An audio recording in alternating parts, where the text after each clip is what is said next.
Sword and Board. I'm Luke. And I'm Lars. This is two guys still enduring quarantine talking about fantasy movies. It is now the 97th of Junetober. I have no idea what day it is. Is it Friday? I think so. Is today Friday? Did we get paid today? It is a fog, man. The days just run together. Weekends. There's only 3 days in quarantine. Yesterday, today, and tomorrow. Correct. It's something else. It's disorienting when you lose that routine of just getting up in the morning and going to work. Just the physical act of putting I'm wearing a tie right now because I had a Zoom meeting with a prospective student. I'm also not wearing pants. Well, you heard that thing that shirt tops sales have gone up, but pants have not. Correct. Because everyone does everything like this now. It doesn't matter. Yeah. It's definitely been something that I feel like we're getting used to it, and we're not really getting antsy. I know that is a privilege. I mean, we're in a very nice neighborhood that has beautiful parks that we can walk around in. We actually went into the Green Hill Cemetery again yesterday to go walk around. Elizabeth and I have our jobs still. I mean, things are fortunate on our end that we're not feeling nervous about all of this. However, Elizabeth is back to work full time. Yep, going into the office full time. Hey, good. I'm happy for you. I might be very soon. So that means the kids have to go back to daycare, which that was earlier than we had planned. Yeah. So that's scary. Yeah. That's scary. I see most people with masks and a lot of people with gloves, and people are still doing, still trying to do the social distancing and somewhat, and it's just, we're all tired of it and we're all bored, and I've joked, my two favorite things in the world are going out to the movies and going out to get something to eat. And what are the two things I can't do right now? Right, exactly. And I mean, thrift stores have opened back up and they're doing better. Like, we've gone to a couple of them because we moving cross country, there's some things that we have needed to pick up, and we've gotten a couple of those. But it's odd. Everything seems odd still. Like, I get that we're going to be wearing masks for, a couple years now. Like, it's going to be, their masks are going to be commonplace for years to come now. Right, and handshakes are going to be a thing of the past. And yeah, and I mean, there's things that I'm okay with. Yeah, I hope we transition to the Mark McGuire, Sammy Sosa arm tap. Yeah, and not the steroids.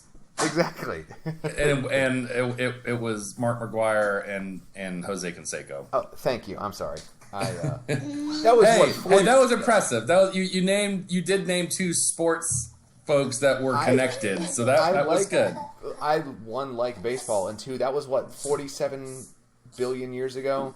In the before time, in the long, long ago. In the before time, in the long, long ago. Yes. So as always, I'm glad to hear that you're doing well and that you're back to work. I know that must have been nerve-wracking, but I'm glad that you're back. I have read 13 books during quarantine. Great. What's a favorite? Well, it actually announced today as well that it's getting a Disney Plus adaptation. The Percy Jackson books are getting a whole series now. Oh, the Lightning Thief? Yeah. I actually like those more than Harry Potter. I've never read them. I have not read as many books because I'm still in my doctoral program, so all I read now is articles and journals. I'm actually in the midst of writing my literature review for my dissertation. Cool. Yeah, it just means that when I go to read for fun, it's agonizing. Because all it is like, oh, this is just more reading. I can't do this. And my brain shuts down. Yeah. So we're going to the beach next weekend, and I'm going to bring the stupidest trashiest, Airport fiction. Airport, yeah. Like Clive Cussler, some stupid thing just to kind of numb my brain a little bit. I get it. We've watched several series front to back because what the hell else am I going to be doing? Well, see, I have kids, so I can't do that. What we've done instead is we go on walks a lot. Yep. We've gone to various parks. We do yoga every day. So we've actually been doing more projects and outdoorsy stuff because our quarantine has allowed. I mean, our stay-at-home orders. They want you to get outside. Vitamin D is a good thing. This is. So we haven't watched as much. My shows that I have been watching. I'm watching Letterkenny on Hulu. It's hilarious. It's basically a funnier Trailer Park Boys. It's a Canadian show. That is an incredibly low bar. It is. No, but this is great. This one is really, really good. And then I'm watching The Expanse. Heard good things. Wonderful. It's a really great show. I really bristle at it's like Game of Thrones in space. No, because it's actually hopeful and there's no rape. And like there's hopeful characters and things are happy and my son just went out the door. We've been walking around a lot too. It's just, when we get back, it's, well, what now? Like, well, let's just... I've heard good things about Community and watch all of Community. Mm-hmm. Watched all of The Mandalorian. I was very impressed. Yeah, I really liked that one. It had some flaws. It wasn't perfect, but man, that was better than the trilogy, the sequel trilogy, in my opinion. It was, and again, low bar, but it was simple and to the point, and I got emotional when the Ugnaught died. Yeah, real emotion, not like cheesy pull on your heartstrings stuff. Like, wow, I actually cared about that guy. He was meaningful. Yeah, and then at the end with IG-11, I'm a nurse droid. My sole job is protect the child. What am I going to do now? I'm going to kill everyone. Right. I was very, because when I heard about it, I'm like, oh, a Boba Fett show, come on, that is such fan service. And then it started coming together, like, oh, this is actually really good. I started rewatching Clone Wars, and I'm excited for that's really good. Mm-hmm. I want more Star Wars genre pieces. I don't want things attached to a big sweeping epic. That's why I liked the Mandalorian. It was a simple little story.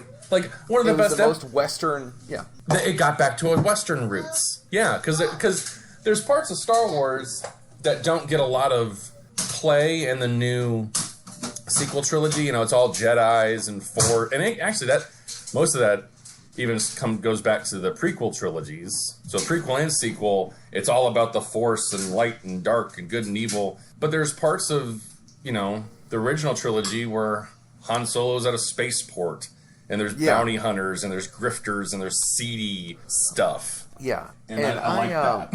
Like the sequel trilogy, as much as I loved Last Jedi, and for me, Last Jedi is top 3 Star Wars movies. Mm-hmm. Like, that's how much I love that movie. It's the only one of these Star Wars movies I've ever felt like I cried a little bit at parts of that, and I walked out of Last Jedi feeling like I had the first time I saw Star Wars. Mm-hmm. The sequel trilogy was, at its core, built on a foundation of sand. Yeah. Because 1 through 6 tells a complete story, and that's Darth Vader. That's Darth Vader's story. Yeah. Then what do you attach? Like, there's no connective tissue to finish that story. Exactly, because the story's finished. The story's finished at that point, so then it was relying too much on old nostalgia instead of telling a new story, whereas Mandalorian, you can have fan service in nostalgic elements.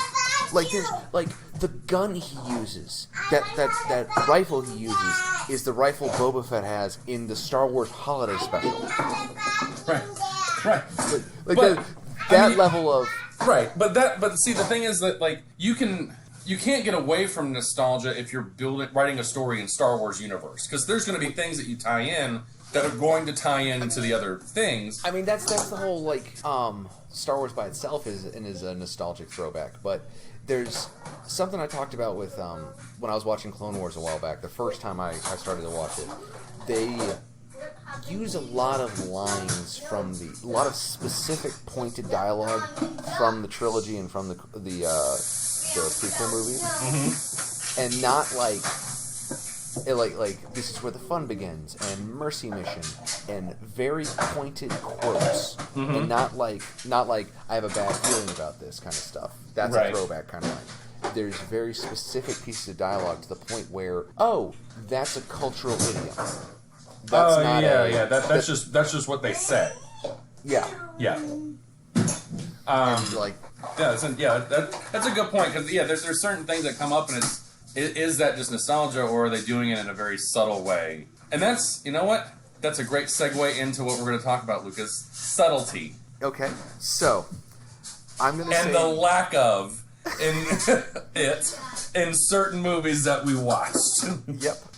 This time around, we're sticking with the Disney theme. We've been talking a lot about Disney movies. A lot of Disney property. Yeah, but before we go, and I just want to put a pin in it, that go watch The Mandalorian if you haven't. I don't know why you haven't yet. It's great. It is a wonderful show. Good characters, fun stuff. Worth your time. Not Star Wars. If you don't like Star Wars, you're fine. You're just watching a Western. Yeah. You're watching a really cool Western with a cool character. So, it's Westerns with pew pew sounds. With pew pew sounds, exactly.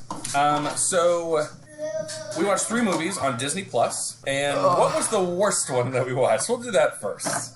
Yeah. So Alice in Wonderland. The Johnny Depp Alice in Wonderland. The Tim Burton Johnny Depp. The Tim Depp Johnny Burton. So this came out in 2010, and this is like, it's weird. This is before they started making all of their live action remakes. This kind of laid the groundwork for it, though. I think this was the one that made the suit start thinking, oh, this can be viable, because they had done. I remember back at like when we were little, they made like a live action Jungle Book with Jason Lee. Not Jason Lee. No, I know the one you're talking about, but that wasn't. And 101, and then the Glenn Close movies. Yep. And those are fine. Like the 101 Dalmatians is actually pretty good. Pretty good. Yep. With Jeff Daniels. Yep. This is so tonally all over the place. Oh God, yeah. And I get it, because Alice in Wonderland is weird and dreamy and odd and all sorts of things all over the place. But I didn't know what it wanted from me. And it's weird. There are so many stories of people going to other worlds. Mm-hmm. And they all, like, a lot of them take a place, like, this reminded me a lot of Hook. Mm-hmm. Yeah, that's a good one. Yeah. Because... I mean, good comparison. Yeah, because it was, Hook, he was... All this stuff actually happened, and now he's an adult. And that's what happens in this, is like, oh, you came back. Because it's a sort of sequel to the one from the original Disney movie. Because she was a child and went to a Wonderland when she was growing up, and now she came back. Which I didn't like. I didn't like any of this movie. But, yeah, you're right. I think you hit on the head that, what did it want from me? What is this? What are you... Am I trying to laugh? Am I trying to be scared? Are you trying to... It's just... It was not... It was just not good. It was... For me, it's the malaise of Tim Burton. Where Tim Burton and Johnny Depp, they have, all right, it's a new year, so we need to go put out a kooky movie together. And what's weird is for all the kookiness that he does, Tim Burton loves suburbia, and he loves normality. Yeah. And a lot of this is, I need to be he likes the outsider, but he also likes the outsider when they go back to their real world, go back to their normal life almost. Like Ed Wood and Edward Scissorhands, and honestly, Batman, and a bunch of his other stuff where it's the outsider looks at his stuff, says, okay, and then is accepted by the surrounding community, and then just integrates into the community. It's weird. But this, the CGI is very dated, and it's something that I've noticed with a lot of. It's weird, like the mid 1990s to early 2000s CGI all looks okay still, or at least it's enough of a nostalgic factor that I'm willing to okay, I can just move past it. Well, like Starship Troopers, there's stuff in that that's could be released today. Yeah. Or Jurassic Park. Jurassic Park is still the freaking gold standard for that. Of course, absolutely. Or The Abyss and its dreamy thing. But from 2005 to 2010ish, okay, that all just looks bad. They just started relying on it so much to tell a story, as opposed to allowing it to augment and enhance the story. So it's almost like, look at all the stuff that we can do. It's that Ian Malcolm quote. Yes, you found out all the stuff you could do, but you didn't stop to think that you should. Yeah. So I don't know, it looked grungy. And I get that it's because it's a sequel to your point, so she's coming back to Wonderland. Yeah. I don't know. It just was trying to give Alice too much of a backstory, and these are children's stories, so it's okay that she is a girl that goes into hole and has adventures. There are so many. Alice in Wonderland is the one that I don't like. Dark children's stories in general, what if this thing that you actually thought was good is actually bad? I don't like that in general. Right. It's why I had zero interest in Brightburn. It was, this thing that you think is good is actually bad. Okay, that's not interesting to me. That's that's not cutting edge. That's the most boring, hackneyed thing you can do. It was a pretty good movie. I have no desire whatsoever. This Alice in Wonderland thing, they want to do a dark, gritty thing about it. That's already been done better a couple of times. Right. American McGee's Alice, the video game series. Mm-hmm. Those are fantastic, and it gets the tone of creepy Wonderland Victorian oddness so much better. There was a Sci-Fi Channel original where it was I think it's just called Alice, where it's just an odd take on everything, and it's not anywhere near as fantasy. It's and she's just in an alternate world, and it's kind of weird. And then Once Upon a Time, the television show, did a spin-off that was just set in Wonderland, and that did this tone better. Now it wasn't necessarily good, but it had a weird spin on it. Well, this suffers from the Nutcracker in the Four Realms. Let's make this a franchise, so we have to turn the Mad Hatter, who was never he was just a person in the story. Yep. He was just another character that you met. Let's make him, was he the mayor? He was a mayor, but then he was leading a resistance against the queen, right? Yeah, so and that's something that makes no sense. Is that it's a problem that a lot of shows, a lot of fiction has, where it's the main cast does everything. Right. It's like in Star Trek, who's going to be on the away team? Kirk, Spock, and a guy that we need to kill so we can heighten the danger. Exactly. So in this, the rebellion's led by the Mad Hatter and a bunch of crazy people because they're the names we know. Right, but it also, do we really... It's Alice in Wonderland, so the story, kind of. I mean, Alice goes to Wonderland, and she, has to drink the thing that makes her small, and she has to eat the thing to make her big, and she talks to a caterpillar, and there's a Cheshire cat, and they're, off with her head. I don't really remember the story of Alice in Wonderland. I just remember that she just had crazy adventures and that she went home. Yeah. Well, why can't you just make a movie of that?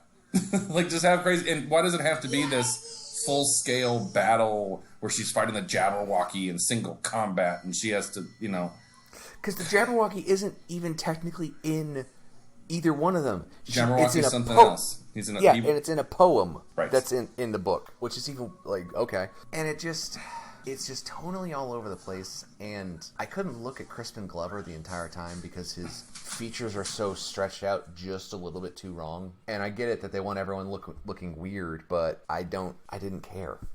Yeah, I didn't care about any of it. It wasn't, everything looked too weird, and it just, you know, I don't know. It also, it was strange to me because it tried to do a little bit of both things where, in the beginning she's trying to do this idea of it was a dream and it wasn't a dream. So it tried to have its kind of cake and eat it too, where at the very beginning she's wandering through that garden party that's supposed to be her engagement party, and she sees like a blue caterpillar, and she sees like a couple other things that she'll then see in the Wonderland. But they should have been, if they wanted to go that route, somebody should have been playing poker, and they should have like thrown a Queen of Hearts down.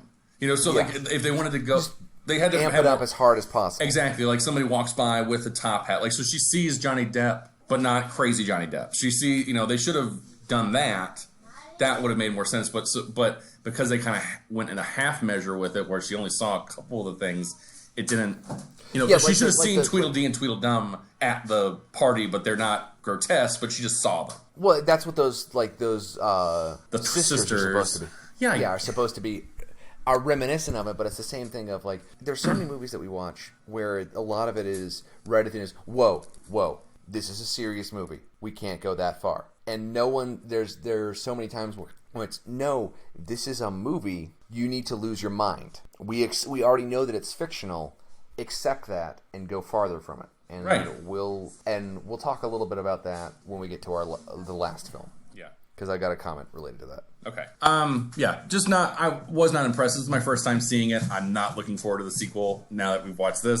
Watched the first 15 minutes of it and we turned it off. Ugh, great. Yeah, that's me saying that.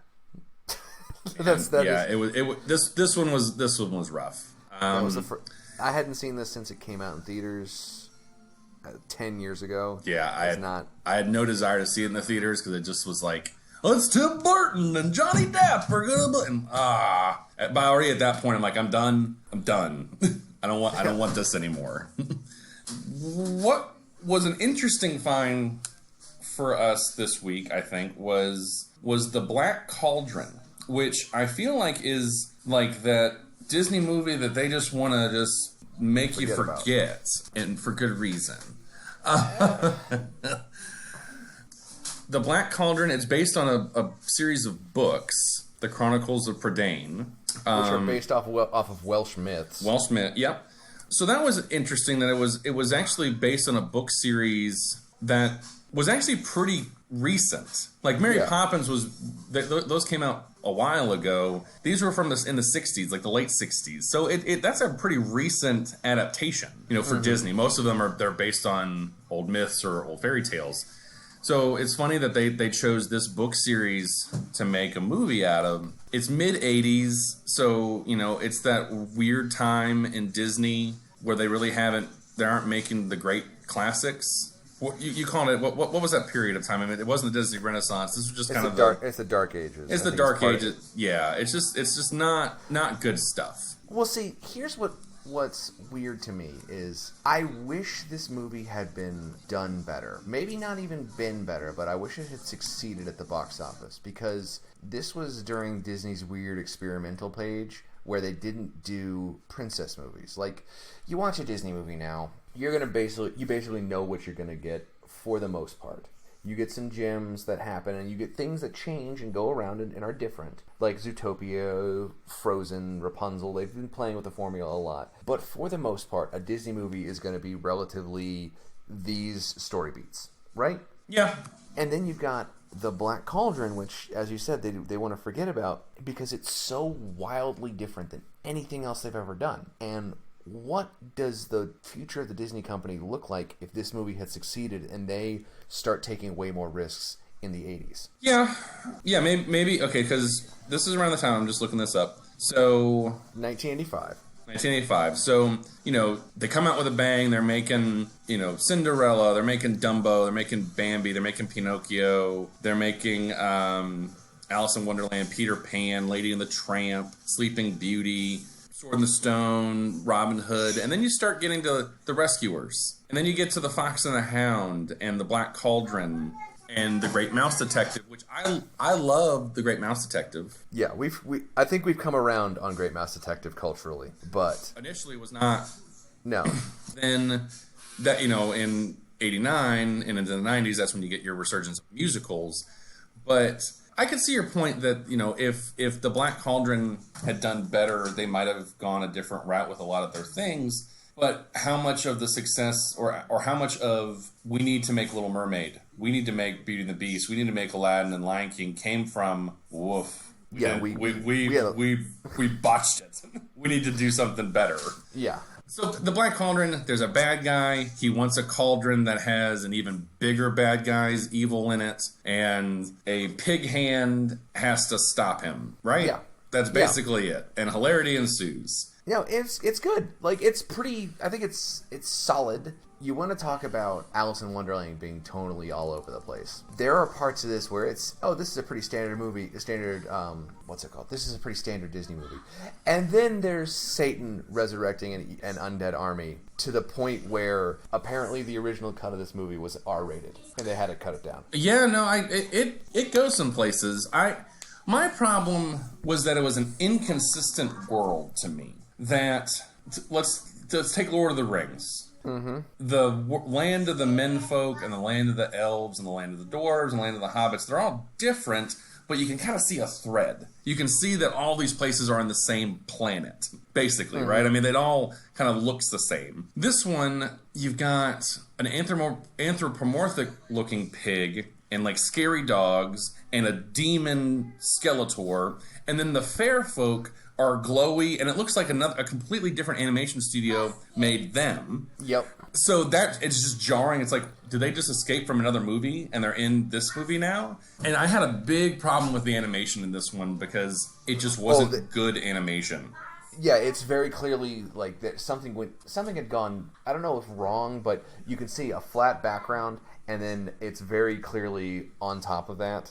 There's that, and then like even just like Prince Eric looks like is square and stoic and perfect the entire movie of Little Mermaid. Mm-hmm. The main characters in this one, like their outlines would change. It looked like they would kind of wobble and warp, and it was just because I don't know if the drawing wasn't as good or when they were animating it wasn't as good, but instead of just them moving, at times it looked like their whole features would warp and wobble, and that really took me out of it too.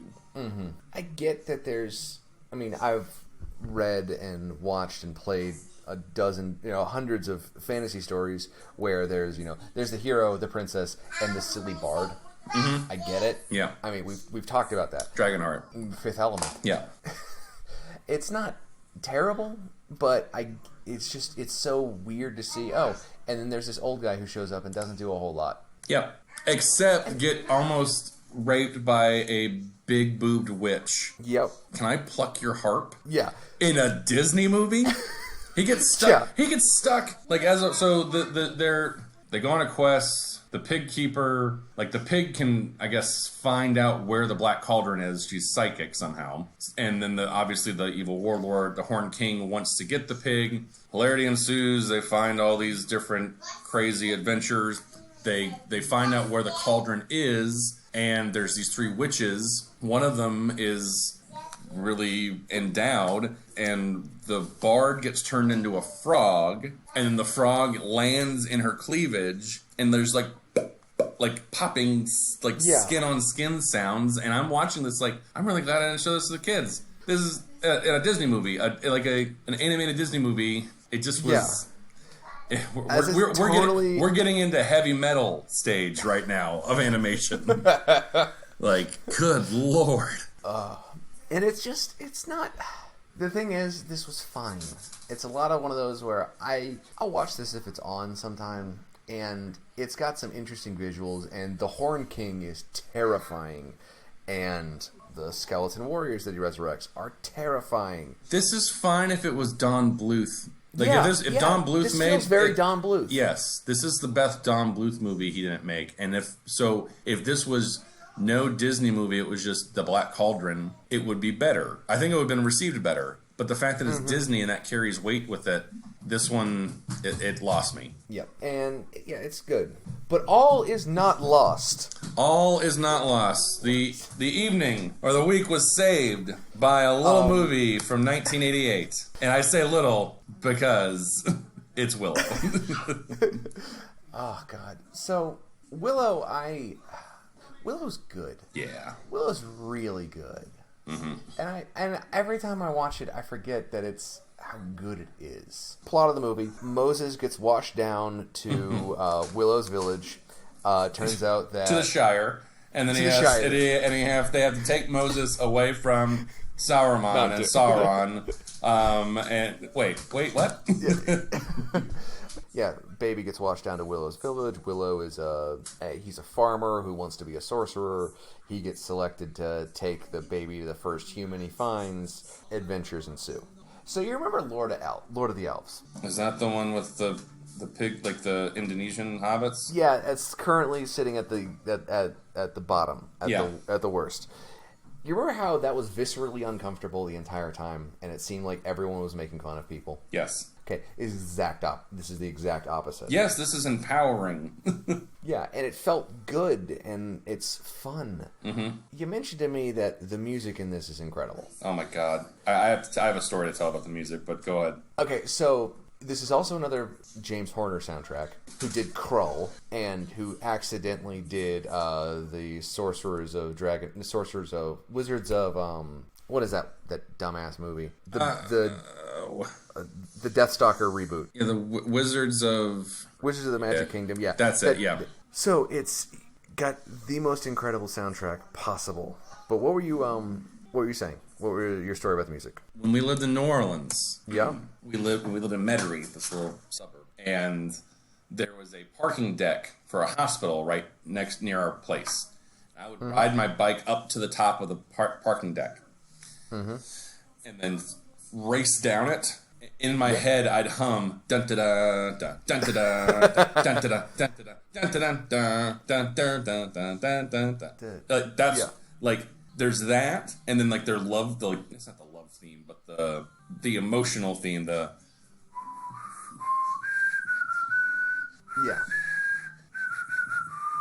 That one, two major pieces of music coming from the movie are incredible. I would posit that some of the best fantasy music out there. Yeah. Oh, absolutely. I'm right there with you. So we were talking about how fantasy movies tend to have the most incredible soundtracks. Yeah. Like compared to other genres. And I had a thought about this. All of the movies that we have watched are explicitly fictional. And fantasy, in and of itself, as a genre, is the only genre that is explicitly always fictional. Science fiction is the potential future something. Horror has slashers and things like that. Rom-coms and docudramas and historical fictions, those are by themselves. Fantasy, by definition, is the only always fictional setting. Right. That's a good point.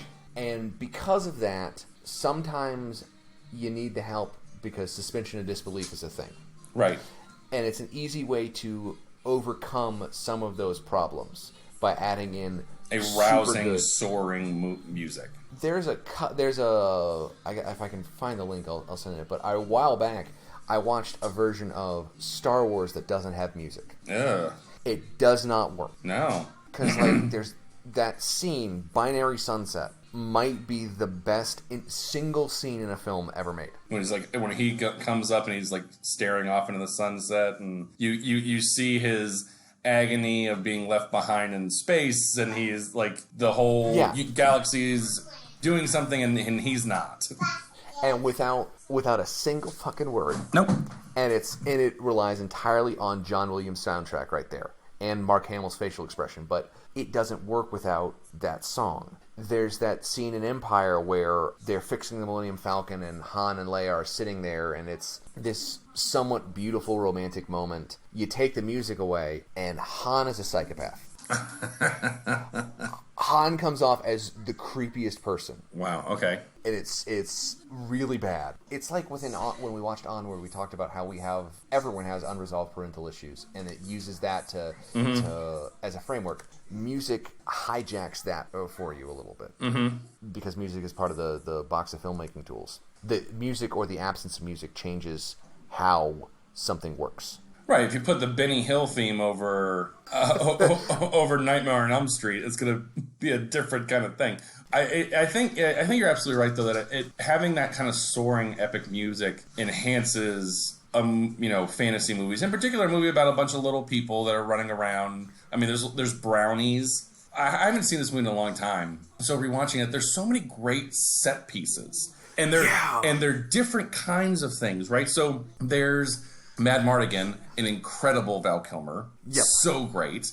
He's the swordsmith that basically the thief with the heart of gold, or he's like the Han Solo kind of character. He is 100% Han Solo. This owes more to Star Wars than any other thing. Yeah, but this idea where he's dressed up like a woman. He was dressed up like a woman because he was trying to he was sleeping with somebody, and he dressed up like a woman to run away from her husband. He's on a carriage, speeding away, still dressed up as a woman. They're punching people out. The brownies are climbing on the undercarriage, and it's just this incredible set piece. There's the dragon fight that he does, where it's his Home Alone sequence, where he sets it. Right, he sets up all these traps. There's the sledding away on the snow, the escape on that. There's the battle. There's just where they turn into pigs, but then they attack. I don't know. It's just this whole thing is just. It was so cool to go back to a movie and remember these set pieces, and they're still thrilling, and they're still so well done. As I've said multiple times, I'm not the practical effects guy. I don't necessarily like that as a thing. Well, if it's practical effects, it means it automatically makes it better. Yes, thank you. If it's practical effects that are done well, great. Yeah, no, great. I'm not denying that. I'm not denying that. Christopher Nolan suplexed that truck in Dark Knight. Incredible. Yeah, exactly. That's fine. He crashed the plane in Dark Knight Returns. Dark Knight Rises. That's incredible. Awesome. Yeah, but I get what you're saying. That practical effects automatically make it a better thing. No. No. But I will say that there is something utterly charming and utterly that we have lost by going away from stop motion. Those dragons are oh my god. And I like Stranger Things. But again, good stop motion. Yeah, I like Stranger Things a lot. Mm-hmm. I feel like they should have tried to do some stop motion stuff for what they were doing. For the Demogorgon? Yeah. Yeah, if you want to capture the 80s, do a stop motion thing. Yeah, it doesn't have to be for all of it, but at least there's a scene where the Demogorgon's kind of slowly stalking towards them. That could be stop motion. Yeah, but there's so many great bits about it. I love that for the first half of the movie, Mad Mardigan doesn't do anything. He's kind of the thief, roguish kind of guy, and then oh no, he actually is really good with a sword. Mm-hmm. He will win that war for you, kind of stuff. Mm-hmm. And there's so many. There's the setup with the love potion or the love dust or whatever, and he obviously falls in love with the evil queen. Darth Vader. Yeah, he basically falls in love. Is it Darth Vader, or is that more because Darth Vader's the guy with the skull? I would say that she's Darth Vader because the woman is clearly the Emperor, right. And the guy with the skull doesn't do a whole lot. We don't have a whole lot of. He's just the heavy. He's just the bad guy. He's just the heavy, yeah. Okay, but yeah, he falls in love with her because of this potion. I don't know. That was well set up, and you know that he sees her, and it's oh crap, this is going to add another wrinkle to an otherwise easy plan. Yeah, I miss Val Kilmer. I know that he had a lot of health issues. Yep. He now apparently tours as a one-man Mark Twain show. Because didn't he win a lot of awards for his Mark Twain performance? Yeah, it's weird. I don't know. He was great in this movie. It's got a great feel to the world. It's my complaint against Black Cauldron, where everything was disjointed and how the fair folk didn't look like they belonged there. The brownies, who are Kevin Pollak, and so, I forget the other guy's name, but Kevin Pollak, even though he's a little tiny guy, he feels like he belongs in this magical world. Yes. He doesn't look out of place. And Willow and his, and Kaya and all of them, they all look like they're part of a world where there could be a Mad Mardigan and brownies, and they're all in the same place. Yeah, I like that it's not... That's another thing with because fantasy is so explicitly fictional, it's also the only genre that is almost always optimistic. There's an undercurrent of optimism on every fantasy movie, basically. Maybe not, or on most of them, compared to any other genre. There's not a lot of cynical... I mean, that's where maybe Game of Thrones got it wrong as a TV show, because it took away... You're right. The good guys can win. Yeah. We will prevail. Well, Game of Thrones failed because they had hack writers who couldn't make nihilism work. Yeah, because it gets depressing, and even in the darkest times of Willow, and it gets grungy, and when I say dark, I just mean like things are just dirty and gross, and and the bad guy takes the baby, and she's gonna throw the baby into hell. Yeah, it gets dark, but you know that Willow's gonna do it. Mm-hmm. Willow's gonna make he's gonna. Oh, I love that. Oh my gosh, that just reminded me of that great. So the transformations are incredible in this. Yep. Oh. And then there's that one bit where Willow has that rock, and he's like, or no, it's an acorn. Yeah, acorn.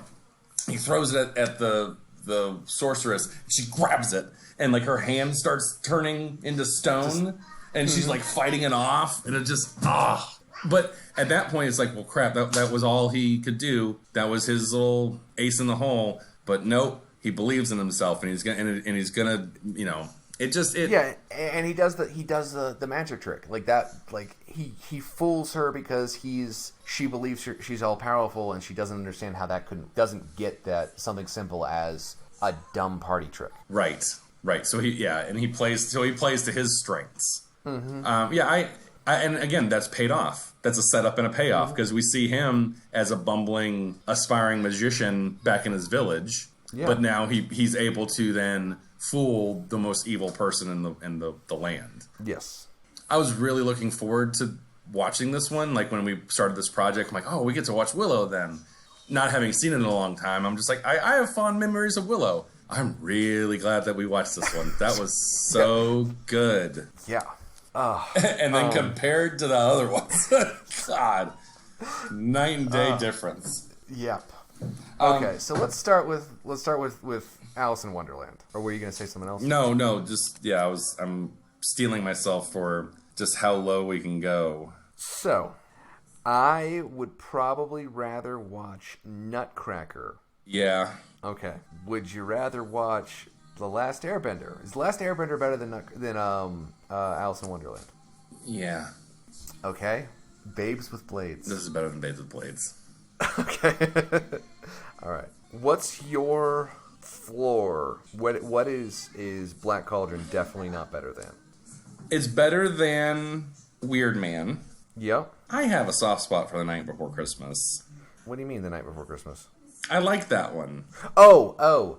I forgot about The Night Before. I forgot about that. I was like, we haven't watched The Night Before Christmas. We haven't. We've watched The Night Before Christmas. The Night Before Christmas, yes. And I like that one. I have it right here. Yeah, me too. I didn't like the Black Cauldron, Lucas. I thought I was bored. But it is better than it's better than a lot of these movies down at the bottom. Yeah. But I think we get to Night Before Christmas, and that is at least sweet. Yeah, I would agree with you on that one. So I put it in between Weird Man and Night Before Christmas. Okay. And now the difficult part. I'm scrolling up because this one's gonna go pretty high. Here's my thing. This is my absolute floor for it. Mm-hmm. Don't think it's better than Excalibur, but that puts it at 4. That's fine with me. Yeah, that's fine. That's absolutely. Yes.